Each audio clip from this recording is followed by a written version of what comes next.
A paz do Senhor Jesus, que Deus abençoe a vida de cada um de vocês. Eu sou o Denísio Queiroz, estamos aqui com a lição de número 5, Saul, o primeiro rei de Israel, 1 Samuel, do capítulo 8 ao 15, que nós veremos através da nossa lição. Você que é novo por aqui, se inscreve no canal, deixa seu like, participe juntamente conosco.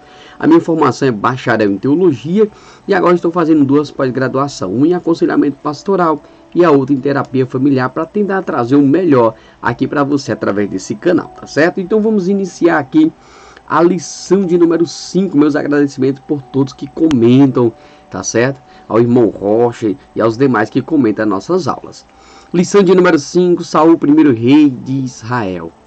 Leitura bíblica para estudo, 1 Samuel, capítulo 10, do 9 ao 27. Você faz a leitura aí na sua casa para a gente adiantar a nossa aula.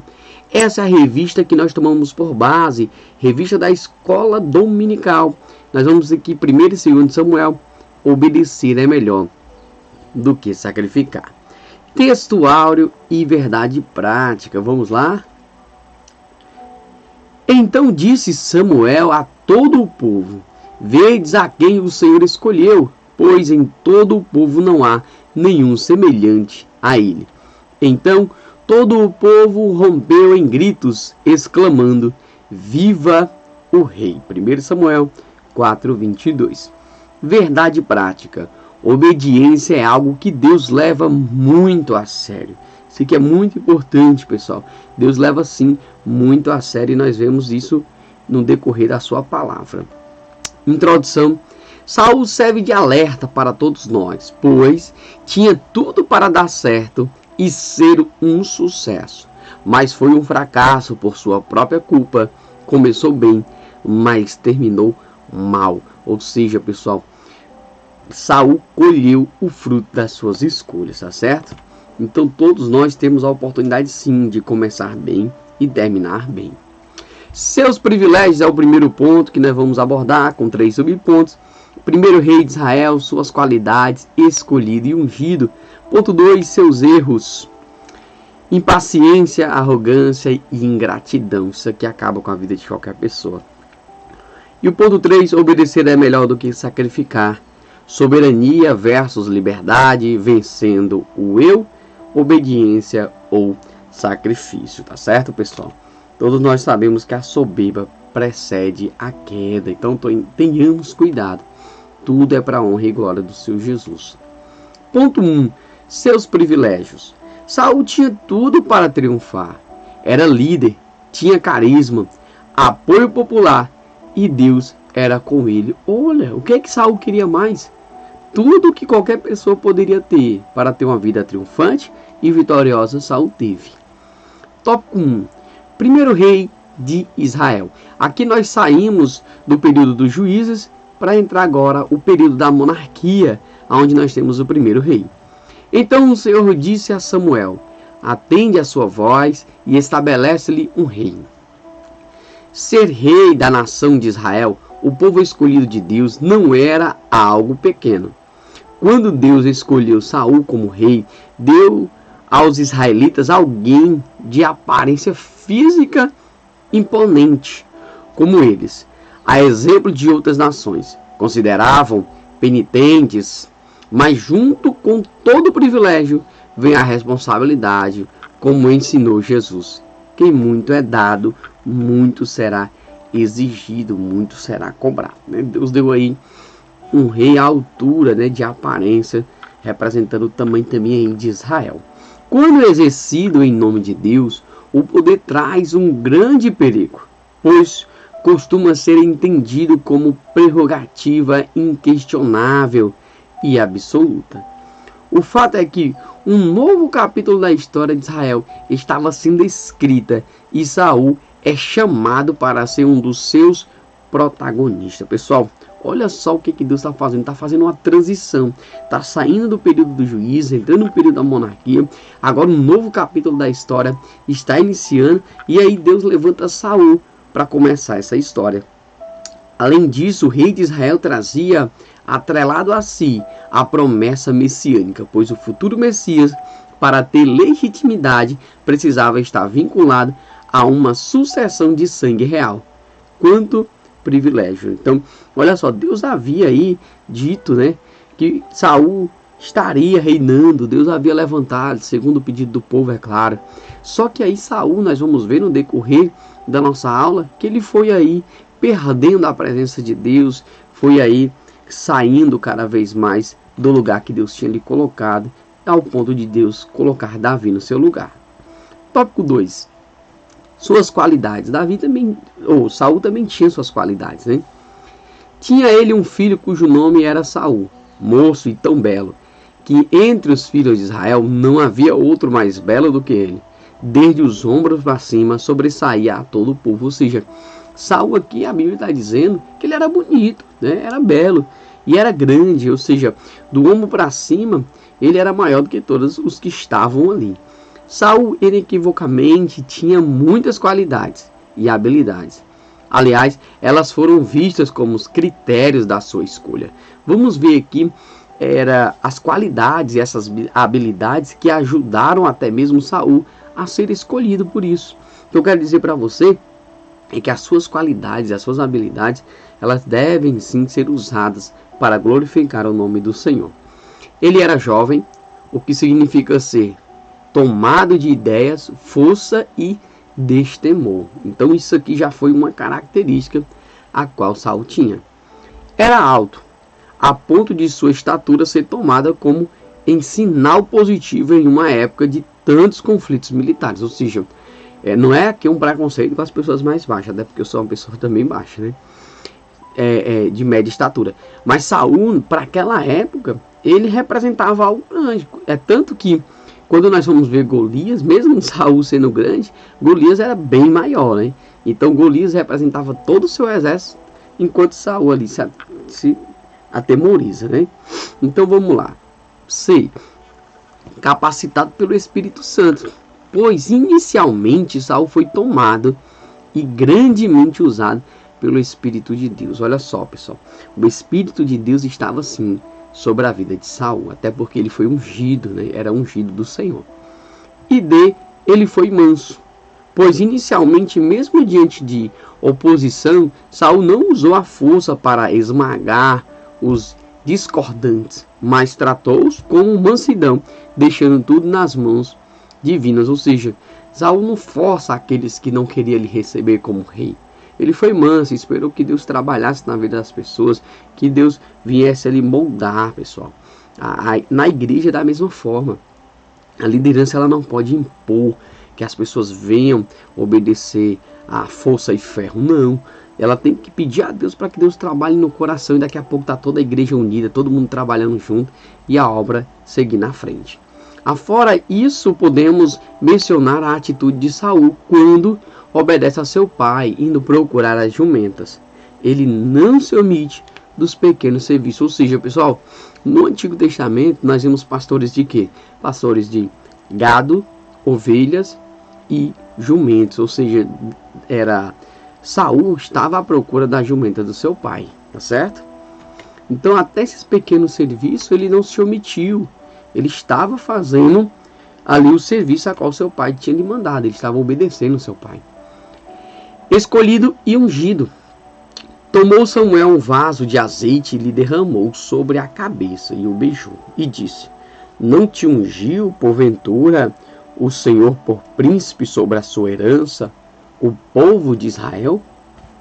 A expressão ungido do Senhor, usada na Bíblia em referência aos reis de Israel, se deve ao fato de que os mesmos eram oficialmente escolhidos e designados por Deus para ocupar o cargo mediante a unção feita por um juiz ou profeta.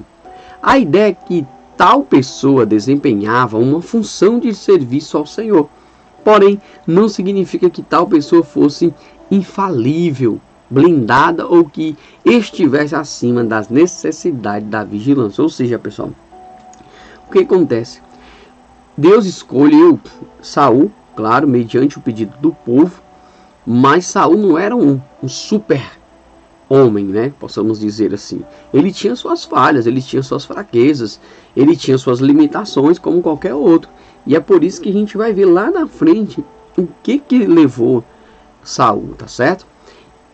É um erro achar que alguém separado para uma função na obra de Deus não pode ser corrigido ou ademoestado respeitosamente quando deixa de andar de modo digno, honesto e submisso à palavra de Deus. Pessoal, todos que fazem parte da obra do Senhor, todos podem sim ser ademoestados, podem sim ser corrigidos, claro, de forma respeitosa, e isso deve sim acontecer para que haja uma ordem dentro do corpo, dentro dessa igreja, tá certo? Encontramos essa verdade, inclusive no Novo Testamento, 1 Timóteo 5, 19 ao 20. Talvez parte dos problemas que hoje temos na igreja brasileira se deva ao fato de alguns ungidos se acharem acima de correções, de repreensões e até conselhos, passando por isso a defenestrar e até a perseguir qualquer um que ousa discordar. Pessoal, o que acontece? As pessoas acham que até mesmo por exercer um cargo, exercer uma função, porque é ungido, porque foi Deus que chamou, elas não querem passar por correções. Eu já vi casos de pessoas que foram disciplinadas e saíram da igreja e abriram uma congregação para elas. Por quê? Porque não aceitaram a correção do Senhor, não aceitaram ser corrigidos. Infelizmente, isso acontece e muitas congregações foram abertas dessa forma. Por quê? Porque a pessoa não quer passar pela correção do Senhor, tá certo? Então vamos lá, continuando. Agora vamos para o nosso ponto de número 2. Seus erros. Não devemos estudar as manobras erradas de Saul altivamente, mas com devido temor, pois, em última análise, todos nós somos passíveis de falhas. Ou seja, nós não estamos aqui para fazer um julgamento, por que Saul errou, Saul vacilou nisso ou naquilo. Não, pelo contrário, nós temos que aprender com esses erros e não praticá-los eles, não colocá-los eles para fazer parte de nossas vidas. Impaciência. 7 dias esperarás, e até que eu venha ter contigo e te declare o que hás de fazer. Israel estava em guerra, e o profeta Samuel havia dado instruções claras a Saul. Este deveria esperar 7 dias, quando então eles se encontrariam. Parece muito claro que se esperava de Saul, mas ele não consegue esperar o tempo combinado. Esperar não é algo fácil para ninguém. É bom que se diga. Todos nós, sem exceção, temos certa impaciência. Ninguém gosta de esperar, porque toda espera é dolorosa em alguns sentidos e nós evitamos o que nos traz prazer. Pessoal, olha só. Claro que esperar é ruim, é doloroso, maltrata, machuca, mas nós temos que esperar o tempo de Deus para nossas vidas. Saul é um caso clássico de impaciência em ação. Ele não consegue viver pela fé e esperar o tempo de Deus para a sua vida. Nós conseguimos? Deus nunca se apressa, ou seja, Deus vai vir no momento certo. Não existe prazo fatal para as suas obras. Saber disto acalma nosso espírito e relaxa nossa ansiedade. O impaciente crônico revela um coração que duvida da soberania de Deus. O resultado é querer agir por conta própria e ultrapassar os seus sinais vermelhos, ou seja, espera com paciência no Senhor. Deus, ele virá com a sua provisão sobre a sua vida. Deus tem a hora certa, o momento certo de agir, tem a solução certa para o teu problema, tá certo? Então vamos lá, continuando. Tópico de número 2. Arrogância.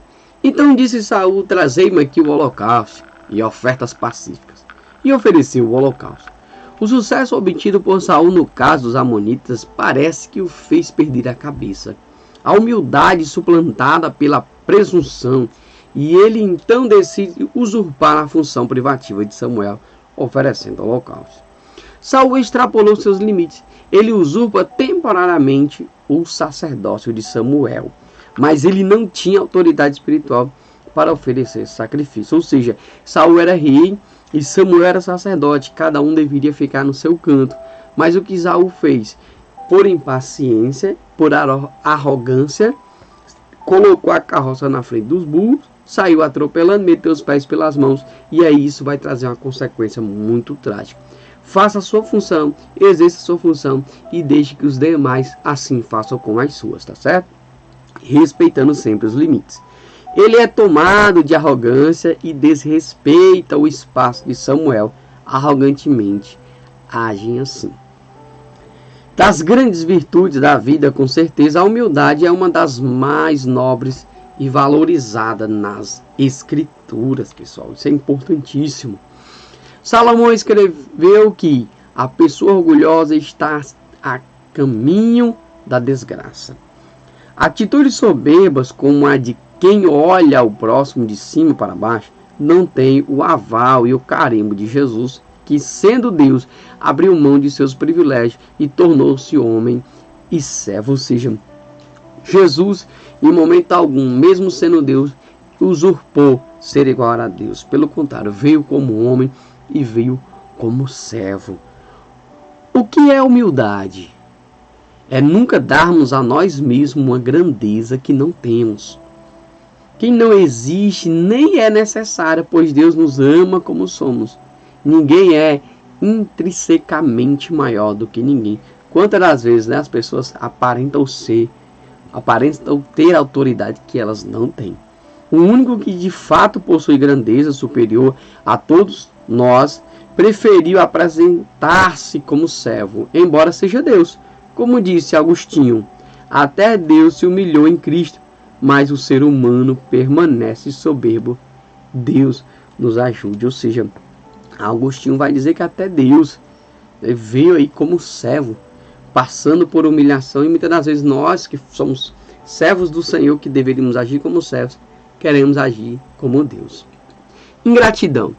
Tendo Saul assumido o reinado de Israel, pelejou contra todos os seus inimigos em redor, contra Moabe, os filhos de Amon e Edom, contra os reis de Zobá e os filisteus, e para onde quer que se voltava era vitorioso. Neste texto temos um resumo do reinado de Saul ao longo de sua caminhada. Todavia não o encontramos louvando a Deus, ou mesmo celebrando e exaltando a bondade do Senhor, que o escolhera para tão nobre missão. Ou seja, toda a honra e toda a glória tem que ser dada a Deus. Mas nós não vemos Saul fazendo isso, algo diferente de Davi. Em vez disso, vemos levantando um monumento para si mesmo. Faltou em Saul uma atitude de gratidão. Ações de graças não significam apenas culto, mas uma atitude de um coração grato, pois Deus valoriza isso, pessoal. A ingratidão, ela acaba com as pessoas.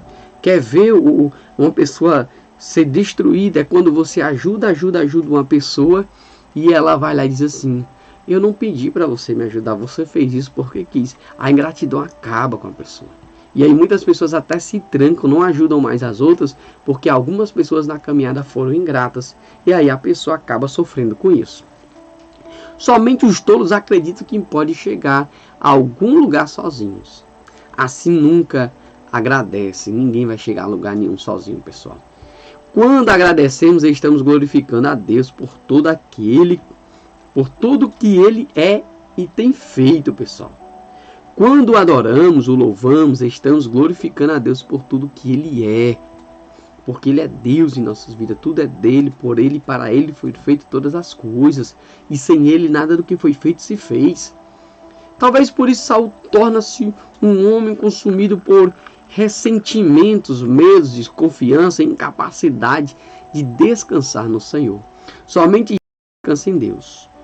Os ingratos questionam o tempo todo o porquê disso ou porquê daquilo. A gratidão afasta de nós a autocomiseração e o sentimento de inferioridade e nos faz olhar a vida na perspectiva correta, na perspectiva de Deus. Que sejamos mais gratos, como diz a Bíblia. Por tudo dai graça, tá certo? Então vamos lá, pessoal. Agora vamos para o nosso ponto de número 3. Obedecer é melhor do que sacrificar.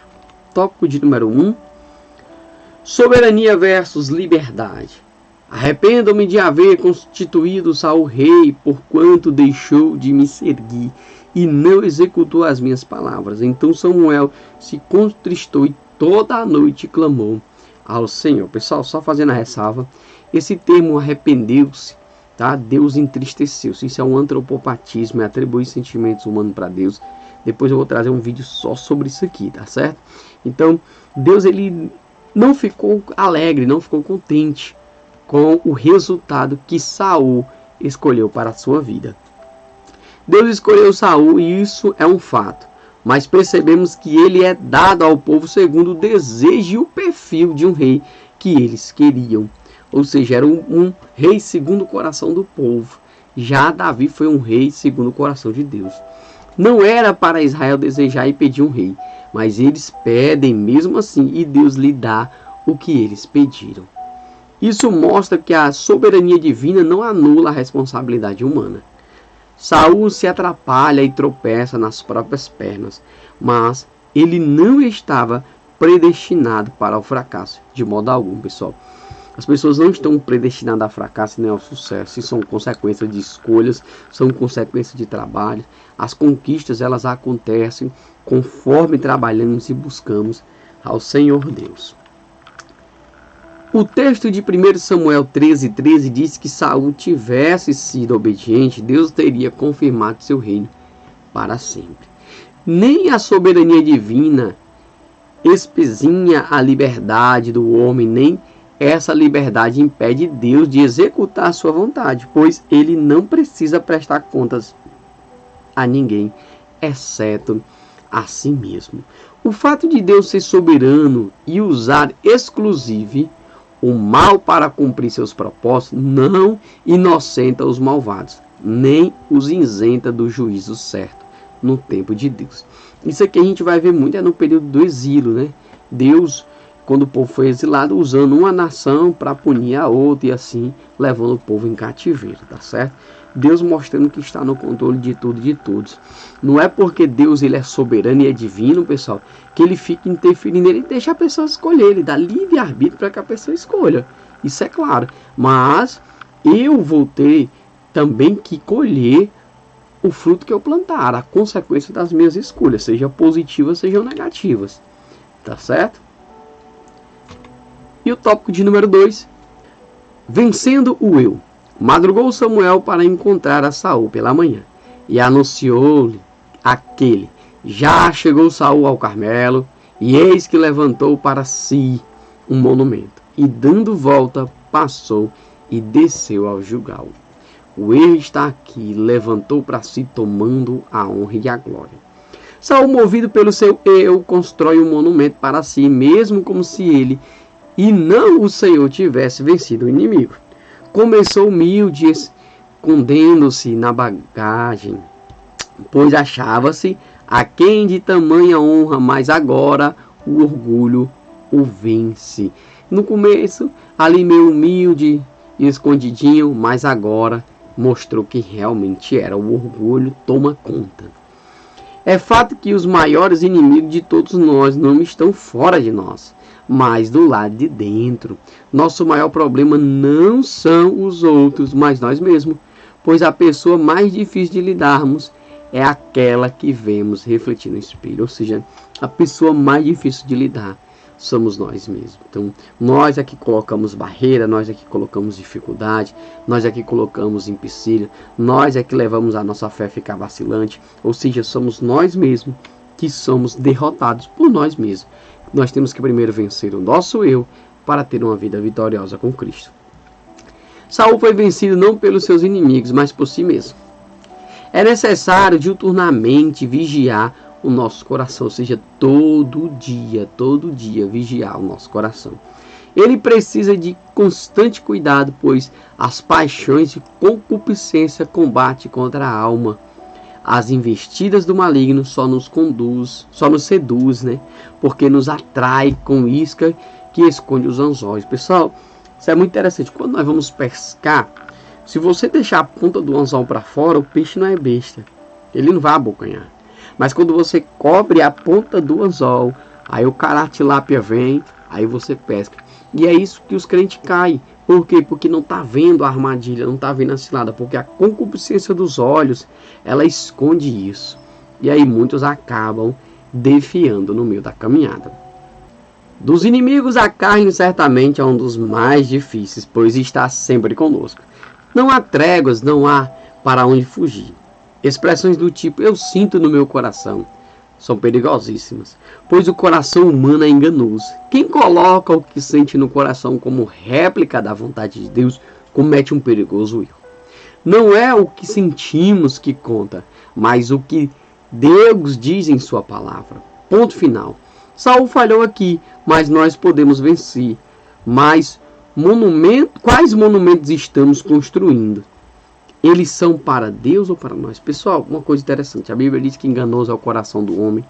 Quem o conhecerá? De tudo que se deve guardar, guarda o coração, porque dele procede a saída da vida. Então tome muito cuidado com os seus sentimentos do seu coração.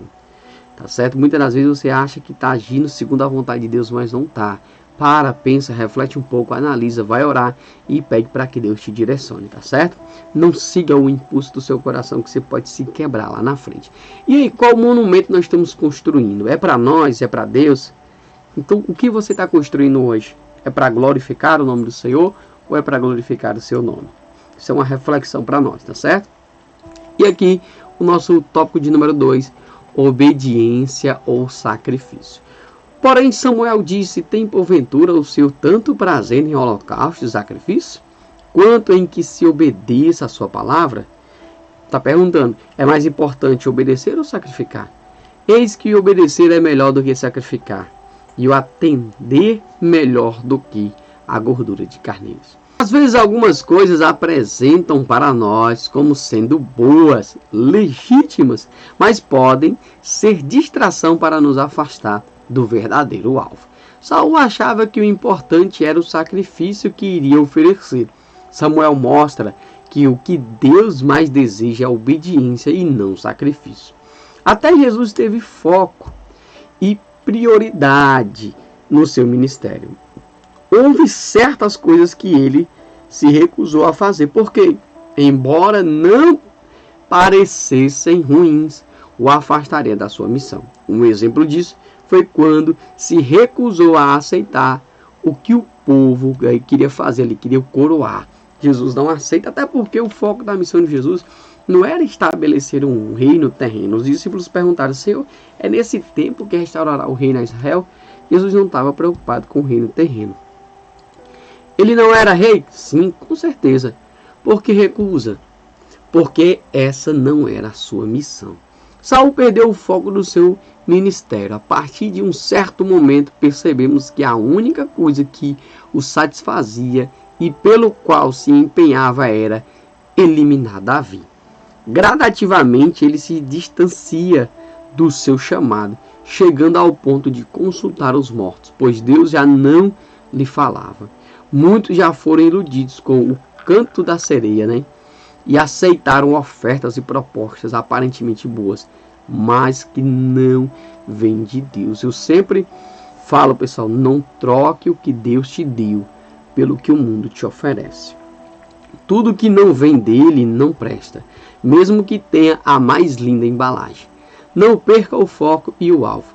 Um alerta para nós é que toda e qualquer obra se mede não pelos resultados que os outros esperam, mas por ter sido feita segundo a vontade de Deus. Ou seja, pessoal, quer ter sucesso naquilo que você faz, Deus tem que estar no negócio. Eu sempre digo, olha, se Deus não estiver em primeiro lugar na sua vida, ele não vai estar em canto nenhum. Deus não ocupa segundo lugar, terceiro lugar, qualquer outra coisa, não. Se Deus não estiver em primeiro lugar, ele não está fazendo parte da sua vida, tá certo? Então vamos agora para a nossa aplicação pessoal, já finalizando a nossa aula. Louvado seja Deus. Saul, por não vigiar, foi se afastando da comunhão e da vontade de Deus. E por fim, acabou desqualificado. Como anda a nossa obediência ao Senhor? Isso é uma reflexão que você vai fazer e eu já estou fazendo aqui, tá certo? Agradecimentos, agradeço a oportunidade ao nosso Deus que nos dá Agradeço a você que é inscrito, a você que é inscrita no canal, a minha esposa Gabi Menê, aos familiares, aos amigos, a PEC por essa revista maravilhosa e a YouTube que nos concede essa oportunidade de estar levando até você, do outro estado, até mesmo de outro país, essas aulas. Que Deus em Cristo Jesus abençoe e vos guarde.